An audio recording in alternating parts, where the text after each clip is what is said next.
Good day, viewers, and welcome to today's episode of ErongoTalk. I am Tristan Keulder, your host and presenter for today's edition.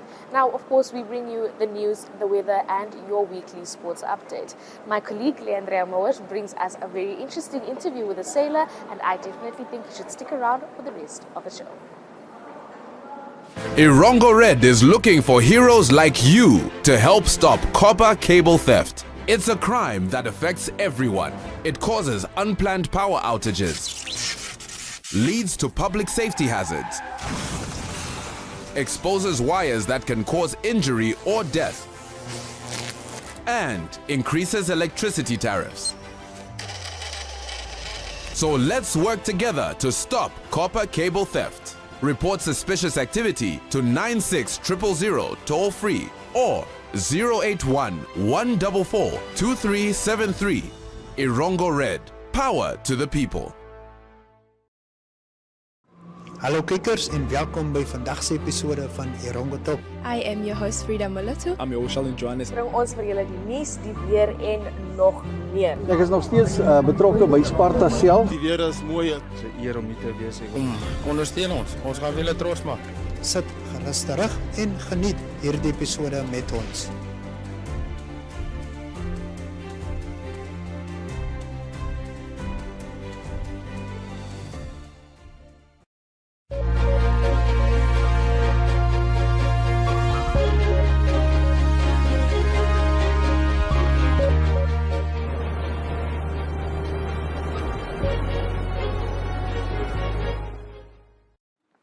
Welcome back. It's of course time for our news segment, and first up in today's news we have a look at the Governor's Office, who received a visit from the Brazilian delegation in an attempt to strengthen trade ties within the region. It's about so many opportunities that Namibia presents, and as I've been saying since I arrived in Namibia, I think that there's a need for more awareness on both sides about the opportunities, about what we can do together, and then we can have really win-win partnerships with Namibia.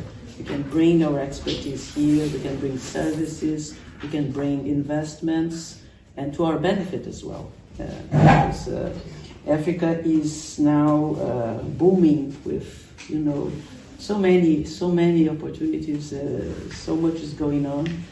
And in Namibia, I think we are in a very exciting moment. You mentioned oil and gas, and you mentioned green hydrogen. So it is expected that Namibia economy will maybe double in the next few years.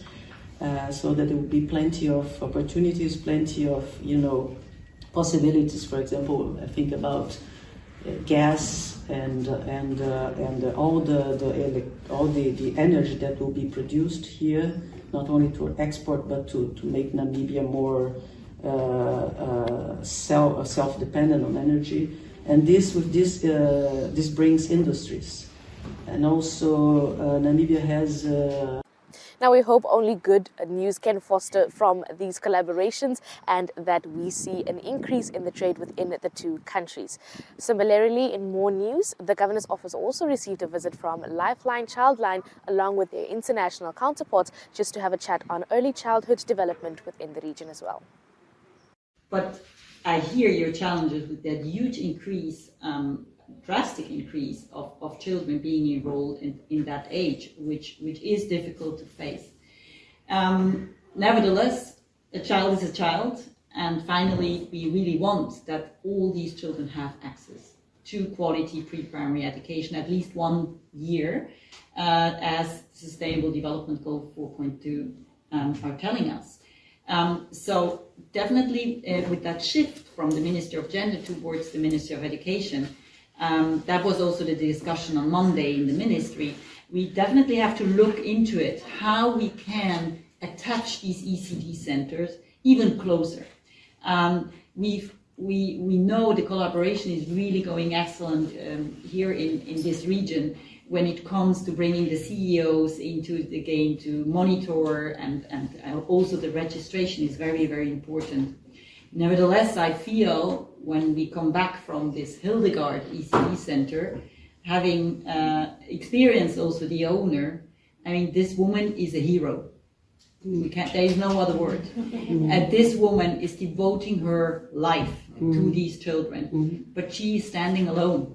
She needs more support from us as we are here as private actors, but also more support newly from the Ministry of Education as well, because Now, I think only good can come from developing early childhood development, or rather fostering better programs for early childhood development. In more news, and lastly, for our news segment, the Education Directorate also had a stakeholders and consultative meeting in Swakopmund recently, just to have a chat on the overview of results within the region.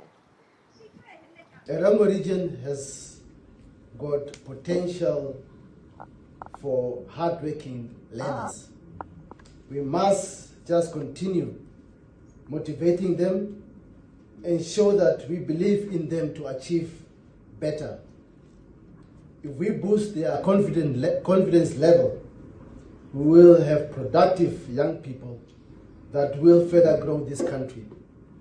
Let us therefore stand together and help the Namibian child to spread their wings and become best in their endeavor.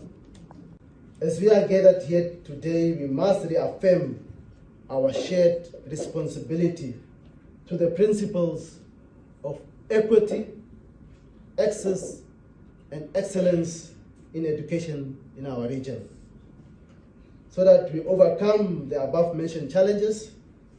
Let us not be demoralized to strive for better performance of our learners. We still have some grade 1 learners that are not yet placed, and we are going towards the middle of the year. And that is very worrisome. Let us sit down and see what possible ways we can look into address this challenge. Dennisig High School, as the best performing school in the region, did give a brief presentation on how they keep up with the standards at their school, and we hope that other schools can take example of this initiative from Dennisig High School as well. That does bring us to the end of today's news, but please stick around because we have our sports news coming up next.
And for our sports news, we just recently heard that Tristan Keulder, a former player of the Namibian rugby team, has joined FNB Kudus as a technical advisor.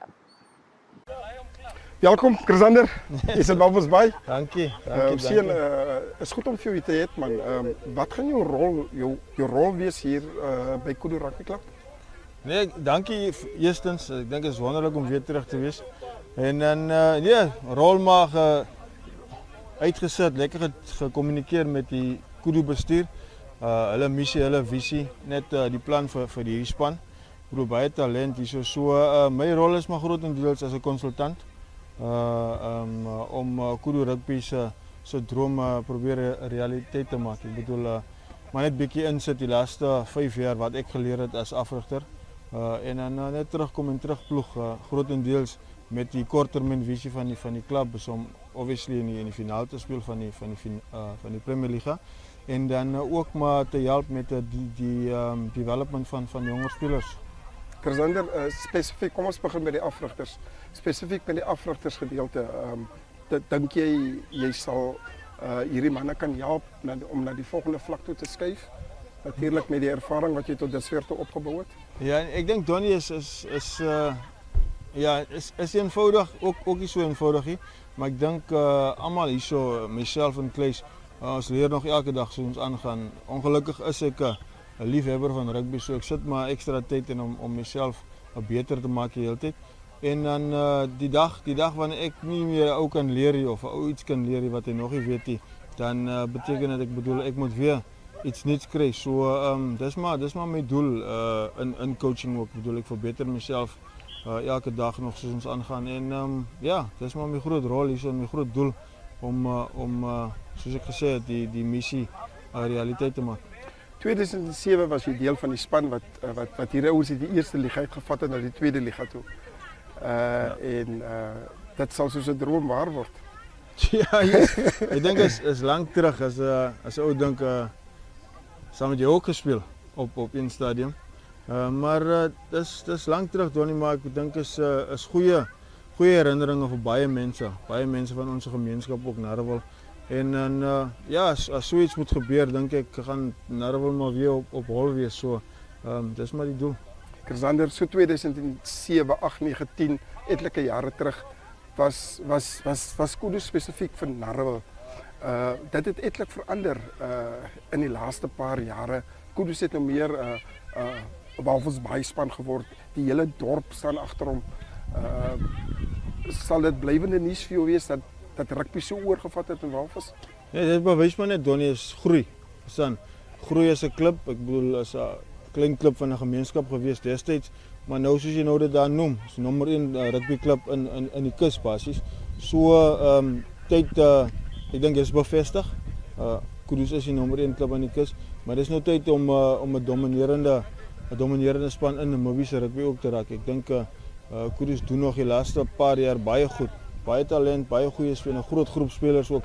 So is maar nou net tyd om alles bymekaar te sit, Donnie, en die beste vir nie net die span nie, maar vir soos jy sê, vir die dorp ook. Saterdag se eerste vuurdoop is nou soos noem 'n local derby teen Dolphins. Wat sal jy sê? Ek weet dit is nou 'n bietjie kort vir jou. Jy kom nou in. Jy sal sekerlik kom kyk na die analise en daarna verder werk. Ja, nee, Saterdag of hierdie week kom ek sê maar die 2 dae is maar net om te kyk, verstaan, wat die coaches doen, wat die span doen, hoe die shape lyk, attack shape, defensive shape en so aan. En dan met die wedstryd ook, verstaan, hoe die coaches hulle werk doen op die Saterdag, hoe hulle die game sien en so voort, en met hulle ook gesels. En dan groot review en dan kyk na volgende week. So nee, groot game teen Dolphins derby soos hulle sê. So obviously gaan dit nie maklik wees nie, maar ek dink Kudu is in 'n goeie posisie om dominerend te wees. So ja. Dankie Tristan, gaan geniet dit oefentyd saam met die manne. Al wat ek wil sê, julle wat nou vir Tristan sien in lewende lywe staan hier so langs my. Ja, hy was laas jaar by die World Cup. Selfs van ons kinders was ook daar so gewees. So Kudu Rugby Club staan sterk, Kudu Rugby Club wil dit vorentoe vat en dit is hoekom hulle hierdie groot sprong gedoen het. Tristan, dankie vir jou tyd en dankie dat vir dit wat jy vir Walvis Bay gaan kom doen en vir kinders weer hoop gee en selfs afrigters ook aan die hand kan neem en net rugby vorentoe kan vat. Baie dankie. Reg, plesier. Congratulations are definitely in order for Mr. Botha, and we hope that his join to the team can only bring good news and good vibes and spirit. But that does bring us to the end of today's sports news. Please have a look at our website for more of these news items and for our Facebook page. But until next time, stick around for the interview. On the 24th of November 2024, all prepaid meters will be affected by the TID rollover. TID stands for Token Identifier.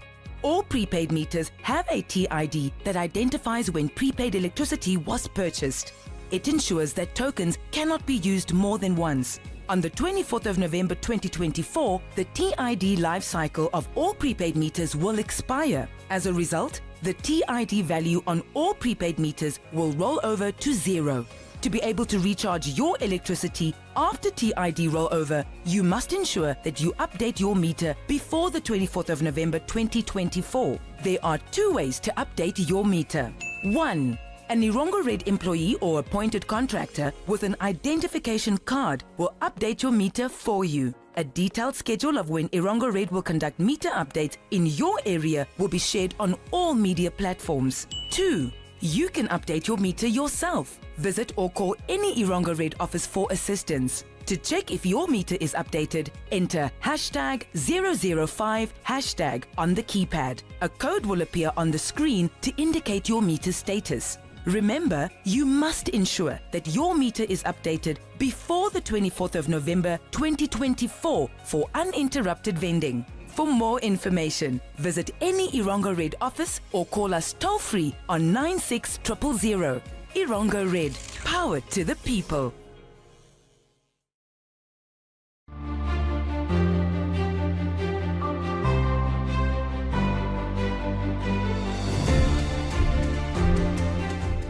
When wearing a seatbelt, pull it across your chest and lap, buckle securely and ensure it sits low on your hips and snug across your chest and shoulder. Adjust for comfort, avoid twists, and never place the belt behind your back. Use appropriate restraints for children. Ensure everyone wears a seatbelt with every ride and regularly check for wear or damage. Proper seatbelt use is essential for maximum protection in case of a collision.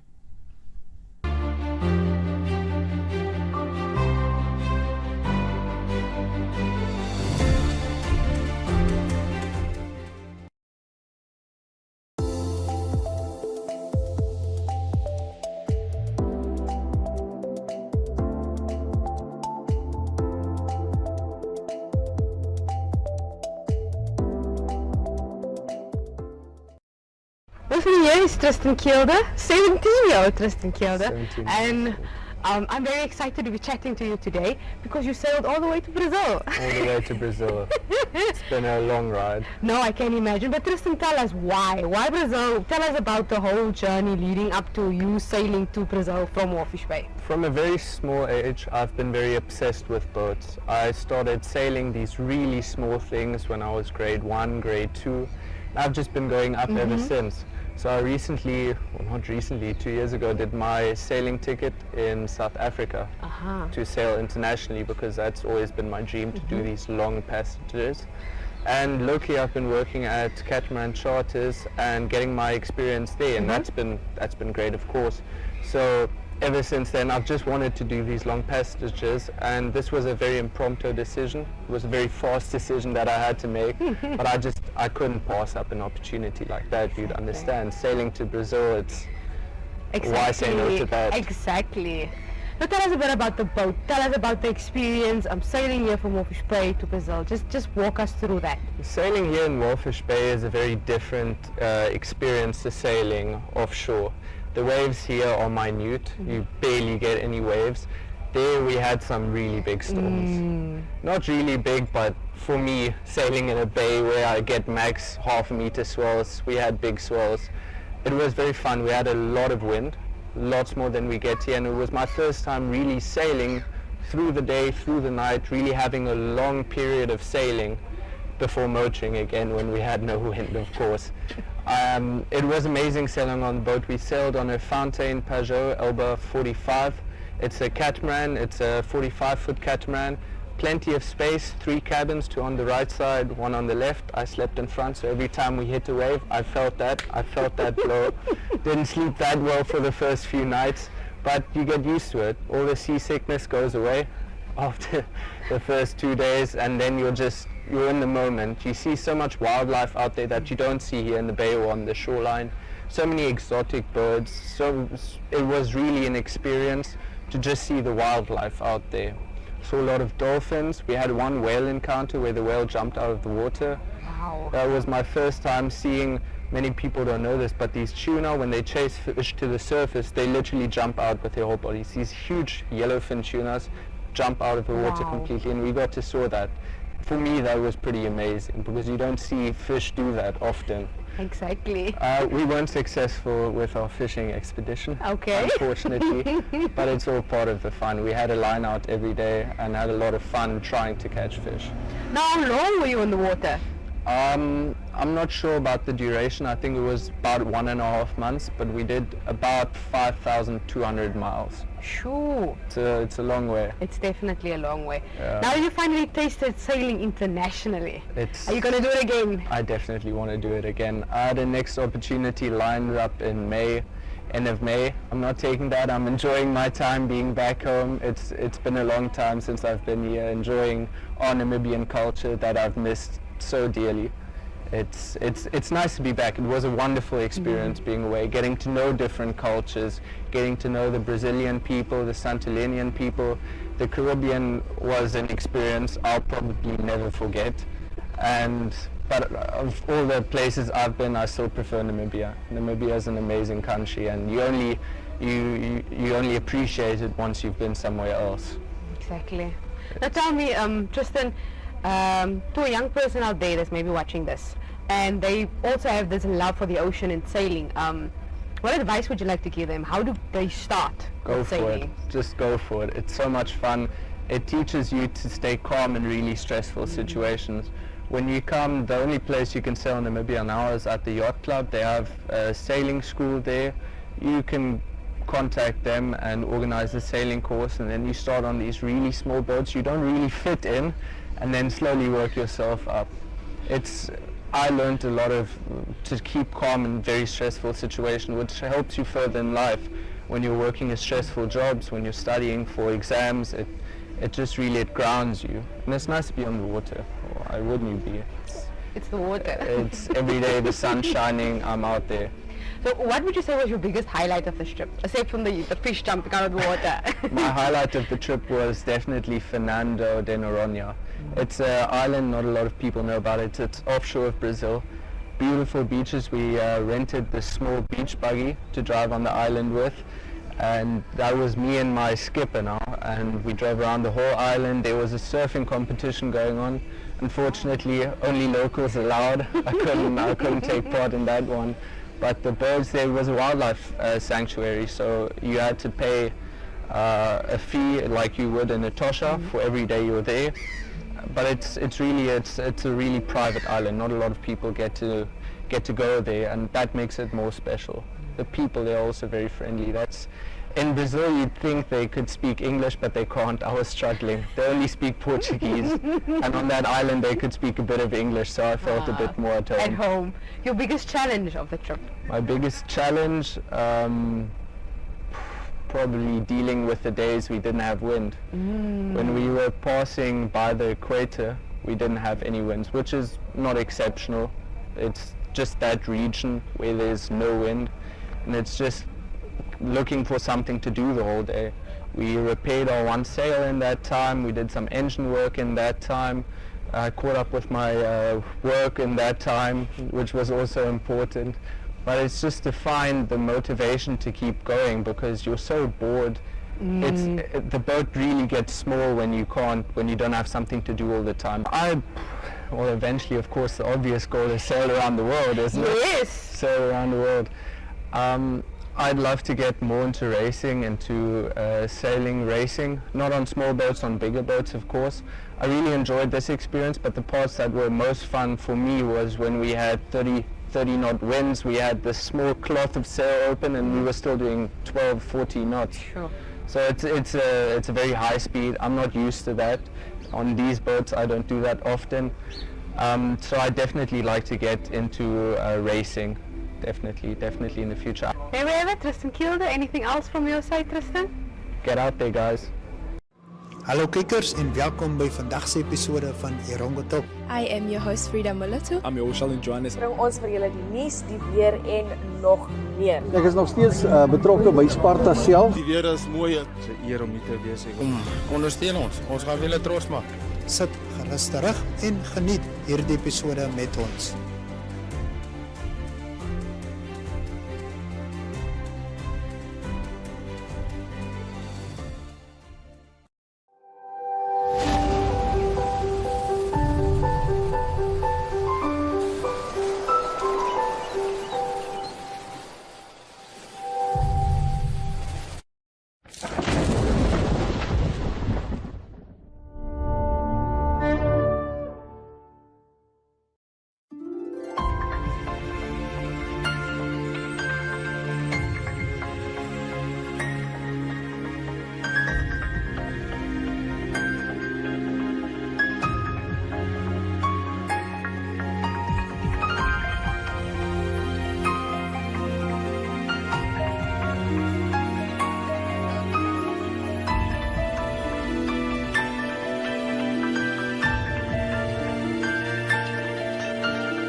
Well, viewers, that brings us to the end of today's episode. I hope you guys enjoyed every bit of it. That was, of course, our news segment, our interview, as well as our sports news. Now, to catch up with more of these items, you can have a look at our website. That is www.erongo.com.na. Also, make sure to follow us on Facebook and have a look at all of our content on DSTV channel 285 and GoTV channel 25. But from myself, Precious, it's goodbye until next time.